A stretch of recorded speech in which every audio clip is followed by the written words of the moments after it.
اگر کوئی دھرتی دیکھیں لوگ غداری پر اکڑ آتے ہیں, لوگ کہتے ہیں, معافی چاہتا ہوں میں لفظ کے نہیں کہنا چاہتا, اگر میں بھوکا ہوں گا, ننگا ہوں گا, میرے سامنے میرے باپ بیٹے بھائی کو مرے جائیں گے, پھر اس بات کو چھوڑ دیں کہ لوگ کہیں گے پاکستان زندہ باد. اب مجھے بتائیے قائد صاحب, آپ کہتے ہیں ہم سوال پوچھ رہے ہیں, ہم کیسے سوال نہیں پوچھیں؟ یہ سارے حالات اسی پاکستان کے اندر ہیں.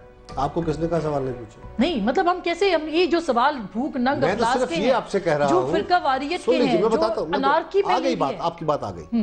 سوال یہ ہے, میں تو آپ سے یہی گزارش کر رہا ہوں کہ آپ کے 1 2 3 افراد کے سوال آ گئے, اب مجھے تھوڑا سا موقع ضرور دیں, یہ نہ ہو کہ آپ کے پاس ہو جاتے ہیں. جواب دیجئے. جی آپ نے میجر ایشو کہا کہ اس وقت ملک کے اندر مہنگائی ہے, بے روزگاری ہے, بجلی کا بحران ہے, فرقہ واریت, یہ بات درست ہے. اگر بجلی کا بحران, مہنگائی اور بے روزگاری کسی حکومت کا فیلئر ہے یا وہ حقائق سے صرف نظر ہے, تو پھر ہندوستان میں بھی مہنگائی بڑی ہے, وہاں پہ بھی بے روزگاری بڑی ہے, وہاں پہ کروڑوں لوگ بے روزگار ہیں, ہم سے زیادہ ریشو ہے وہاں پہ بھی اشیاء کے ریٹ بڑھے ہیں, اور عام آدمی اور جو گیپ بٹوین رچ اینڈ پور ہے وہ وائڈن ہوا ہے, ان کا بھی یہ مسئلہ ہے. صاحب وہاں کچھ اچھی چیزیں بھی تو ہوئی ہوں گی نا, ان کو بھی تو کوٹ کریں. اور کرپشن, دیکھیں بات یہ ہے, کرپشن کا انا ہزارے پاکستان میں نہیں آیا, ہندوستان میں آیا ہے, اور وہاں آ کے سب سے بڑا اس نے ایک چھاپا کیا ہے کہ وہاں اس ریاست کا بھی سب سے بڑا مسئلہ ہے جہاں پہ ڈیموکریسی ریگولر چل رہی ہے. آپ خلاؤں میں بیٹھ کے باتیں نہ کریں, آپ زمین کے اوپر بیٹھ کے باتیں کریں. ہاں یہ پاکستان کا ایک بڑا مسئلہ ہے جو ساری ترقی پذیر دنیا کا مسئلہ ہے. میں کسی کرپٹ کا میں وکیل نہیں ہوں, میں اپنی ذات کا آپ کو حلف دینے کو تیار ہوں کہ میں کسی کرپشن کے ساتھ نہیں ہوتا, لیکن یہ بات بھی درست ہے کہ آپ ایک ترقی پذیر معاشرے کا حصہ ہیں, اور دنیا کے تمام ترقی پذیر معاشرے, بھلے وہ افریقہ کے ہیں یا پاکستان یا وہ ایشیا کے ہیں, وہاں پہ یہی ایون یورپ کے ہیں, اور جو ترقی یافتہ ممالک ہیں ان کی بھی ایک خاص طرح کی کرپشن ہے. ٹھیک ہے وہاں ریسیشن بھی ہے, ٹھیک ہے ہم مانتے ہیں, میری بات سنیں نا, امریکہ میں, برطانیہ میں, مطلب جیل توڑ کے افغانستان میں سے ہوتا تھا. آپ کا سوال کا میں آپ سے ایک سوال کرتی ہوں, کس طرح نہیں, آپ کے سوال پہلے آ چکے ہیں, آپ ہمیں اس طرح نہیں, آپ کے پہلے سوال, آپ کو یاد تو دلاؤ نا, آرگیومنٹ ہے, دس از آرگیومنٹ. خیر صاحب آپ سوال سنیں, سوال آپ نہیں سنوں گا, اس لیے نہیں سنوں گا کہ آپ کو جو پہلے سوال ہے پہلے میں اس کا جواب دوں, پھر آپ مجھ پر سوال. یہ کوئی طریقہ تھوڑا ہے کہ آپ سوال ہی کرتے چلے جائیں, میں جواب ہی نہ دوں. میں آپ کا سوال سننے نہیں آیا. آپ اگر کچھ ایسا ویسا جو حقائق سے الگ کہیں گے وہ ہمارا آئیڈینٹیفائی کرنا ہمارا حق ہے. سننے نہیں آیا, میں آپ کو اپنے سوالوں کو جواب دینے آیا ہوں. نہیں مگر ہم سوال کریں گے نہیں تو آپ جواب کیسے دیں گے؟ تو آپ کے تو 15 سوال میرے پاس آ چکے ہیں. شفقت محمود صاحب کے سوال ہیں, ان کے سوال ہے, میں کیوں نہ جواب دوں؟ میں تو کچھ کہا ہی نہیں. دیکھیں گزارش یہ ہے آسما کہ یہ بات درست ہے کہ پاکستان میں مہنگائی بڑھی ہے, لیکن پاکستان میں مہنگائی بڑھنے کی ایک بہت بڑی وجہ پاکستان کی پروونشل گورنمنٹس کا مارکیٹ کے اوپر کنٹرول نہیں ہے, اور دنیا میں تیل کی قیمتیں بڑھی ہیں, ساری دنیا میں بڑھی ہیں. کیا سعودی عرب جو تیل پروڈیوس کرنے والا ملک ہے اس کے اندر تیل کی قیمتیں ڈبل نہیں ہوئی؟ کیا وہاں پہ کھانے پینے کی اشیاء مہنگی نہیں ہوئی؟ دنیا ساری میں ایسا ہوا ہے. پاکستان دنیا کی معیشت کا ایک بڑا چھوٹا سا حصہ ہے, اور آج گلوبل ولیج میں جو کچھ ہو رہا ہے, یا تو یہ کہیں کہ باقی ساری دنیا میں سستا ہو گیا سامان, پاکستان میں مہنگا ہو گیا, ہم ذمہ دار ہیں. لا قانونیت کیا میرا مسئلہ ہے؟ کیا فیڈرل گورنمنٹ نے ہینڈل کرنا ہے؟ اب یہاں تو آ کے آپ ہر چیز کہیں گے کہ مہنگائی کنٹرول کرنا صوبوں کا معاملہ ہے, بجلی پیدا کرنا ان کا معاملہ ہے. سر ایسا بجلی کی بات نہیں کر رہا, آپ جیسا انٹلیکچوئل اس بات کو کیسے اوائڈ کر سکتا ہے؟ آپ عوام کے نمائندے ہیں. میں بجلی کی بات نہیں کر رہا, لیکن میں عوام کا نمائندہ ہوں, لیکن گورنمنٹ سفیئرز جو اقتدار ہے, ریسپانسبلٹیز بھی تقسیم شدہ ہیں. کچھ گورنمنٹ صوبوں نے جو کام کرنے ہیں وہ صوبوں نے کرنے ہیں. ہاں بجلی پرووائڈ کرنا میرا ذمہ, اس کو میں جواب دینے کو تیار ہوں. میرے دوستوں نے کہا کہ جو صدر پاکستان کا کہ جن کا خط نہیں لکھا گیا, بھائی آپ چوہی اعتزاز حسن صاحب اس کیس کا ابھی حوالے دے رہے ہیں, کیس چل رہا ہے. آج بھی انہوں نے کورٹ کے اندر یہ بات کہی ہے کہ عدالت کا حکم مانا جا چکا ہے سوائے خط کی حد تک, اور خط لکھا جائے گا جب استثناء یا سینی صدر نہیں ہوں گے عاصم زرداری صاحب, تو خط لکھا جائے گا. لیکن ایک بات مجھے اور بھی کہنی ہے, آپ اپنے صدر کو اس کا استثناء ختم کر کے ایک غیر ملکی مجسٹریٹ کے سامنے انویسٹیگیشن کے لیے پیش کرنا چاہتے ہیں. لیکن وزیر اعظم کو تو کر سکتے ہیں, ہم نہیں کہہ رہے اس طرح نہیں, مجھے بات تو کر لینے دیں. اور دوسری طرف آپ عافیہ صدیقی کو مانگ رہے ہیں, وہ بھی ایک ریاست کی ان کے قانون کے تحت ان کو وانٹڈ ہے. آپ کہہ رہے ہیں اس کو واپس کرو. آپ کہہ رہے ہیں کہ حافظ سعید کے اوپر کسی دوسرے ملک نے اپنے قانون کے تحت مقدمہ کیوں بنا لیا ہے, ہمیں اس کا ثبوت دو, ہم یہاں مقدمہ کریں گے. آپ اپنے صدر کو, ایک منتخب الیکٹڈ صدر کو آپ ایک غیر ملکی مجسٹریٹ کے حوالے کرنا چاہتے ہیں, اور دنیا کے لوگ آپ سے اور ان سے آپ ڈیمانڈ کر رہے ہیں کہ ہے نہیں ہمارے شہری ہمارے پاس رہیں گے. یہ کوئی طریقہ ہے؟ اچھا وزیر اعظم کی کرپشن پہ میں نے پوچھا ہے, لیکن اب بریک ہونے والا ہے. نہیں پہلے مجھے جواب دیں, ٹھہر کے بریک کریں.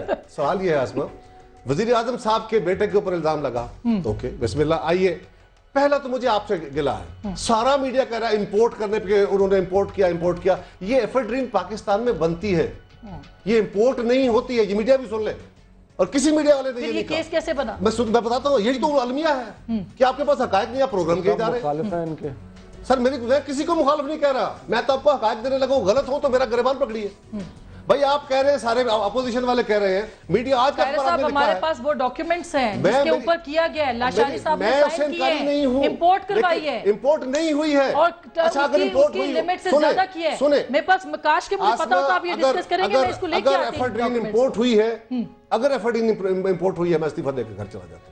کوٹا الاٹ ہوا ہے سر، کوٹا، آپ کو پتا نہیں ہے، ایک مقررہ اس سے کوٹا زیادہ الاٹ ہوا ہے۔ بھائی آپ کو نہیں پتا ہے، پرابلم یہ ہے کہ آج اخبارات کے اندر اس پہ آرٹیکل لکھے گئے ہیں، خبریں آئی ہیں، میں نے پڑھی ہیں، مجھے حیرانگی ہے، یہ پاکستان کی کلفا نامی کمپنی ہے جو پروڈیوس کرتی ہے پاکستان میں، اور وہاں پہ ہاں اس کا کیونکہ ڈرگ کے طور پہ استعمال ہوتا ہے، اس کا اس کمپنی سے پروکیور کرنے کا ٹھیکہ جو کوٹا دیا جاتا ہے، اس سے زیادہ آئی ہے، میں اس کے اوپر بات کرتا ہوں، میں اگر آپ نے وقفہ لینا ہے تو بات کروں گا، میں اس پہ بات کروں گا ضرور۔ ایک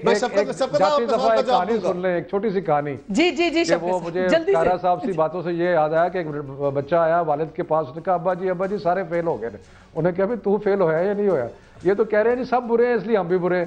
میں نے یہ نہیں کہا شفقت محمود صاحب، میں تو آپ کو یہ کہہ رہا ہوں کہ ایفیڈرین کے کیس کے اوپر ابلاغ لگا رہے ہیں، آپ کو سرٹیفائی کرنا چاہیے، آپ کو حقائق کا پتہ ہی نہیں ہے، آپ سوال کیے جا رہے ہیں۔ یہ بالکل یہ کائرہ صاحب کا حق ہے، بالکل، کم از کم میں ان اینکرز میں سے ون سائیڈڈ بات کرتے ہیں، اور بریک کے بعد ہم اسی پہ بات کریں گے کہ اس کی ڈیٹیل جو ہمارے پاس ہے وہ ہم شیئر کریں گے۔ ایک چھوٹی سی بریک لیتے ہیں، بریک کے بعد ہمارے میں آپ کو تفصیل بتاتا ہوں ساری اس کی۔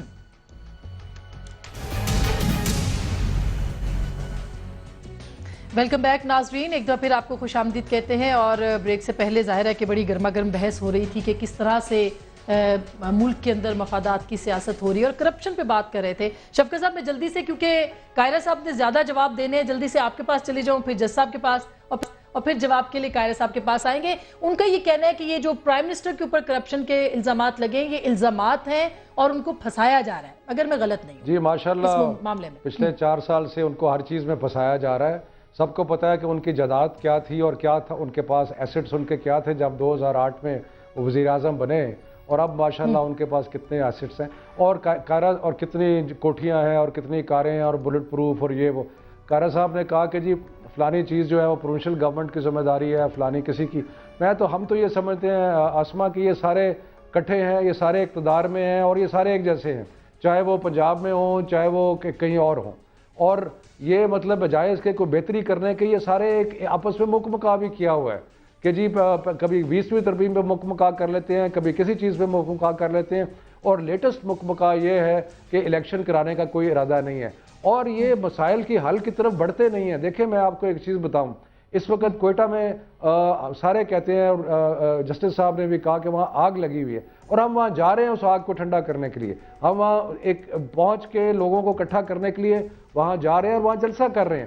یہ کیا کر رہے ہیں؟ یہ تو حکومتی اختیارات ہوتے ہوئے بھی، چاہے وہ فیڈرل حکومت ہے چاہے وہ پروونشل حکومت ہے، اور بالکل کچھ نہیں کرتے، صرف اور صرف یہ بہانہ بازی کہ جی یہ ہندوستان میں بھی ایسے ہے، پاکستان میں بھی ایسے ہے، یورپ میں بھی ایسے ہے۔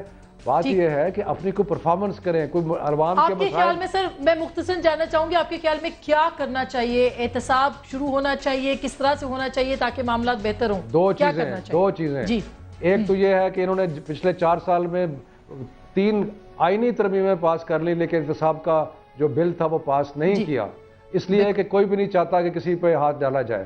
اور دوسرا، ریاست حکومت گورننس کے اوپر توجہ دے، ریاستی نظام کو بہتر کر، ان کی توجہ اس طرف ہے ہی نہیں، توجہ تو کسی اور طرف ہے، کیونکہ اب کہہ رہے ہیں تھوڑا سا ٹائم رہ گیا، جتنا جلدی اور ہو سکتی ہے لوٹ مار وہ کر لیں، توجہ۔ اچھا میں سر سلوشن کی طرف، چونکہ جیسا آپ کو کیا لگتا ہے کیا ایسا ہونا چاہیے؟ کیونکہ احتساب کی بات کی ہے ابھی شفقت صاحب نے کہ بل ہونا چاہیے تھا، مسودہ بننا چاہیے تھا، پاس ہونا چاہیے تھا، کچھ بھی نہیں ہوا۔ میں تو چونکہ آج تھوڑا سا انہوں نے ڈومینیٹ کیا ہوا ہے تو انہی کے لیڈر کا، پہلے بھٹو صاحب کا حوالہ دے دیا، تو اب بی بی شہید کی بات کروں گا۔ نہیں، اب بی بی شہید کا، بی بی شہید کی جب گورنمنٹ چلی گئی نا، تو ارشاد حقانی صاحب نے ایک آرٹیکل لکھا تھا، تو وہ تشریف لے گئی اور ان سے پوچھا کہ مجھ سے ایسی کون سی غلطی ہوئی تھی جس کی وجہ سے آیا، تو اس کے بعد ارشاد حقانی صاحب نے اس کا جواب یہ دیا تھا کہ بی بی بات تھی 2،